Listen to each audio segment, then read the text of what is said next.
Dulu kepada Bang Sukur ya.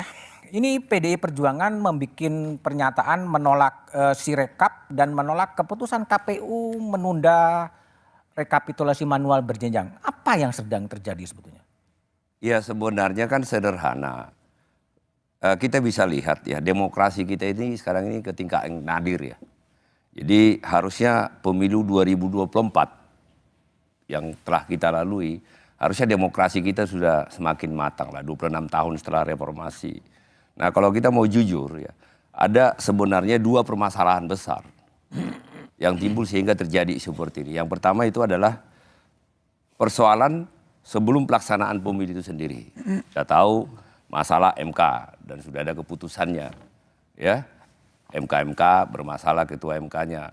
Nah terus kemudian kita lihat DKPP, ya itu diberikan peringatan sanksi keras kepada ketua KPU. Nah terus tapi yang paling salah satu juga berbahaya adalah penyaluran bansos. Saya kan juga ikut ya, pileg ya.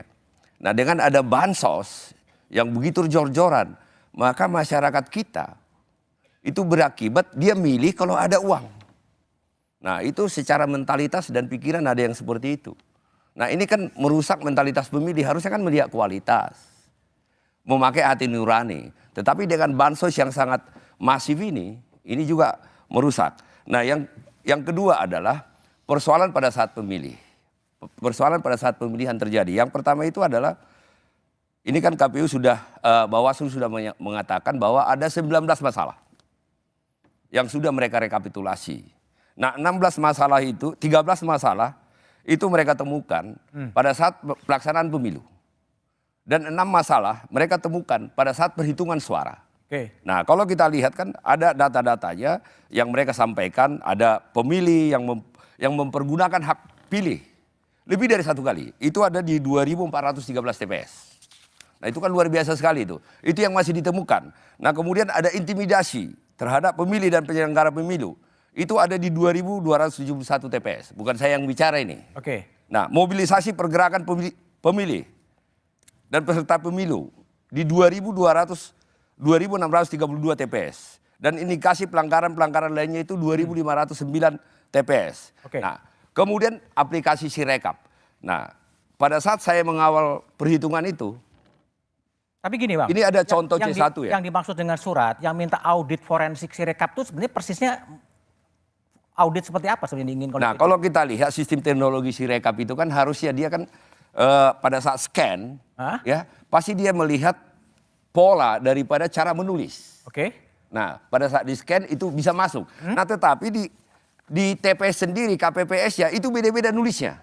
Nah contoh saya bawa ini satu TPS ya. Ya kalau nah nulisnya ada pasti yang beda-beda Bang. Beda-beda cara menulisnya itu tidak bisa. Dia kan tidak bisa berpikir. Sirekap itu kan tidak bisa berpikir. Dia melalui teknologi di scan. Nah apa yang menjadi polanya dilihat. Nah pada saat nulisnya berbeda itu nanti hasilnya akan berbeda. Tapi Sirekap kan nggak dipakai kan sebenarnya? Nah harusnya kan kalau sudah ada masalah Sirekap itu kan berarti jadi hoax. Harusnya itu jangan ditampilkan, dikatakan ditutup aja Sirekap. Jadi jangan memberikan data kepada masyarakat ya yang Jangan sudah bermasalah. ya? Itu kan negara ya.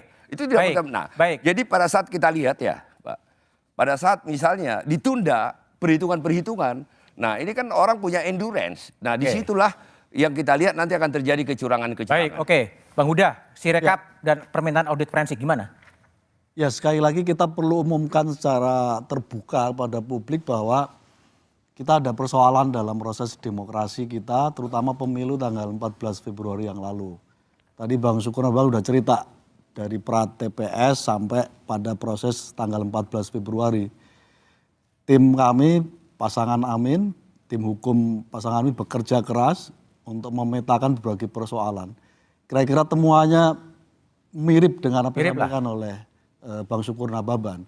Menyangkut soal ada intimidasi, ada mobilisasi beberapa perangkat negara yang terlibat dalam proses ini.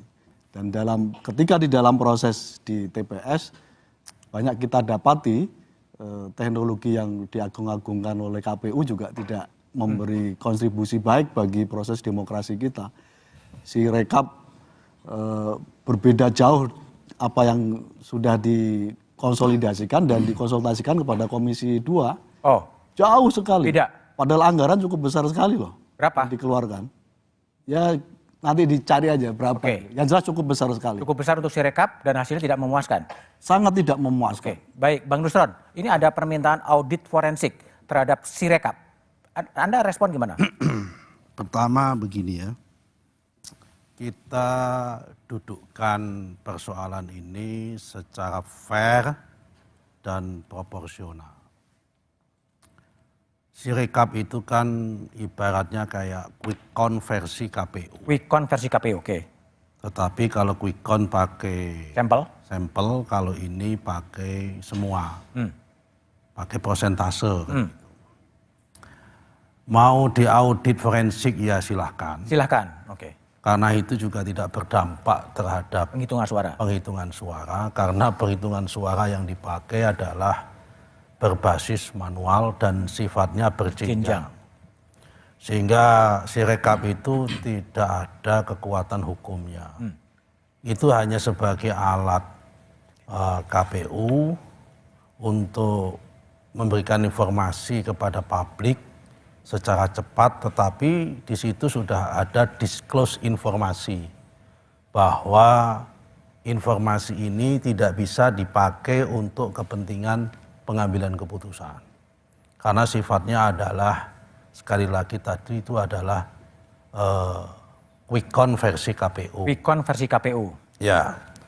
Nah, kalau kemudian dikatakan itu menurut bagian dari proses masalah dalam demokrasi, saya kira itu berlebihan kalau hanya basisnya masalah Sirekap.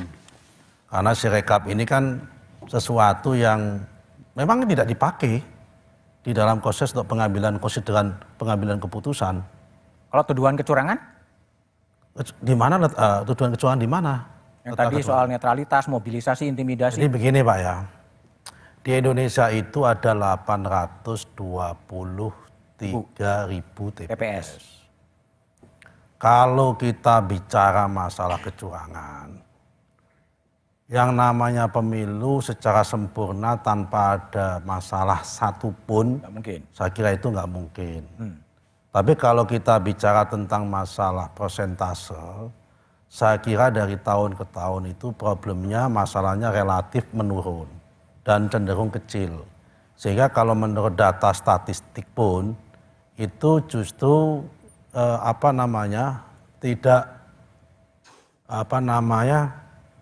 statistik itu tidak akan berpengaruh apa-apa karena sangat kecil sekali statistiknya. Nah, kita kan terbiasa membaca arus data. Dari aspek data-data itu tidak bisa ditarik sebuah kesimpulan bahwa case kecil itu dibuat sebagai satu hal yang sifatnya generalisasi. Meskipun satu suara pun dalam pemilu ini adalah mengandung impact hak konstitusional orang itu kita hormati. Tapi saya kira, saya melihat masyarakat pada tanggal 14 Februari itu sangat happy untuk merayakan pesta demokrasi. Pagi-pagi sudah banyak yang mandi. Hujan-hujan. Pakai payung dandan berbondong-bondong ke TPS dengan semangat tinggi. Tidak ada mobilisasi yang tadi disebut tadi itu, malah di beberapa daerah seperti daerah kami ada 9 desa yang terpaksa ngungsi karena banjir itu sedih. Karena nggak bisa ikut memilih, nggak bisa nyoblos gitu.